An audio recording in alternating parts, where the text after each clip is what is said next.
Hi, thank you for watching another Paper Assets Group LLC presentation. Today we're going to be going over funding partners. A little bit about myself. My name is Anthony E. Ruiz. I'm the CEO of Paper Assets Group LLC. In '97, I got into construction with the union, working residential, commercial, and industrial. In 2003, I got certified as a California home inspector, as well as flipping my first property. In 2004, I flipped my second property, and I learned a lot in that year about real estate investing. In 2006, I became a realtor for California. From '07 to 14, I just got into the education part and really understanding different niches, which led me to 2015 and note investing. Paper Assets Group LLC. We are a real estate investment group based out of Southern California. We specialize in non-performing promissory notes. We invest in first position, owner-occupied, non-performing, single-family resident promissory notes. We look for distressed borrowers with toxic or bad loans, and we want to rehab the loan, not the property. We raise capital by working with our funding partners to purchase the notes, to offer the borrowers options to keep them in the home that traditional institutions don't or won't offer, and it allows our partners a greater return on investment than traditional investing.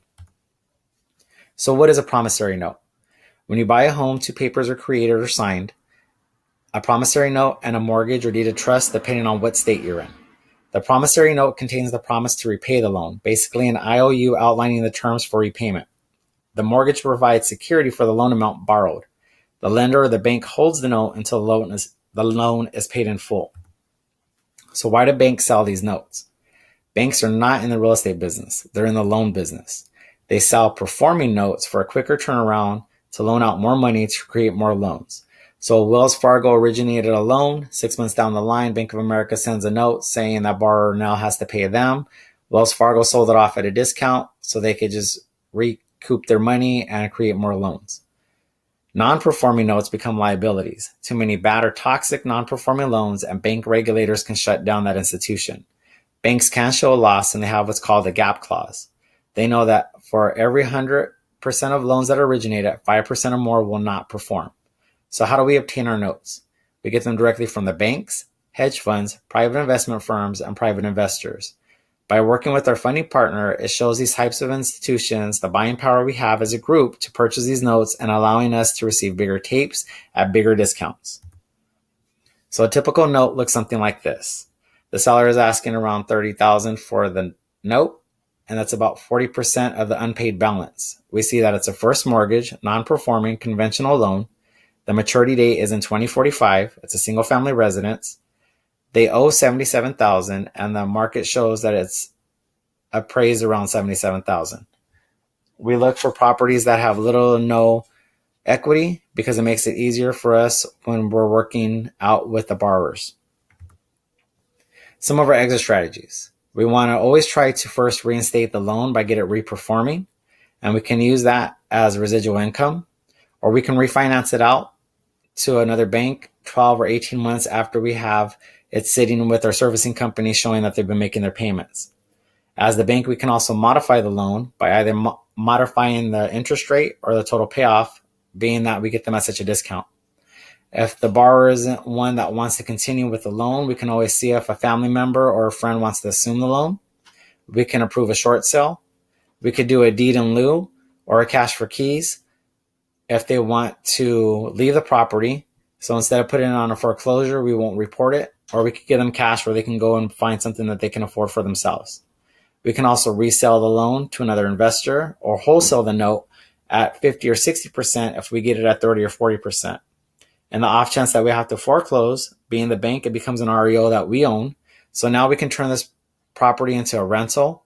We can fix it and flip it for retail. We can do a lease option or offer owner financing. We could live in it.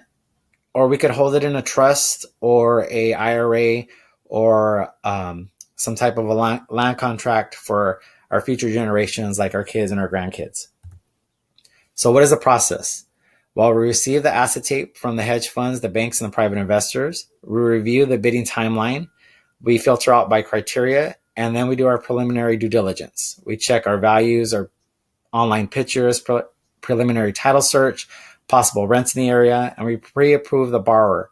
So we try to find our borrowers by looking on social media like Facebook, Instagram, LinkedIn, and seeing what kind of jobs they have, if it's something that we're going to be able to get them on a repayment plan, and just want to really work with them to keep them in this property. We research the neighborhood, and if everything comes to what we like, then we go ahead and purchase the note. We then contact the local realtor. We ask them to take updated pictures. We ask them for a broker's price opinion, which to see if our comps are coming in at what we think it is. We order title. We get with our servicing company and let them know that we now own that note.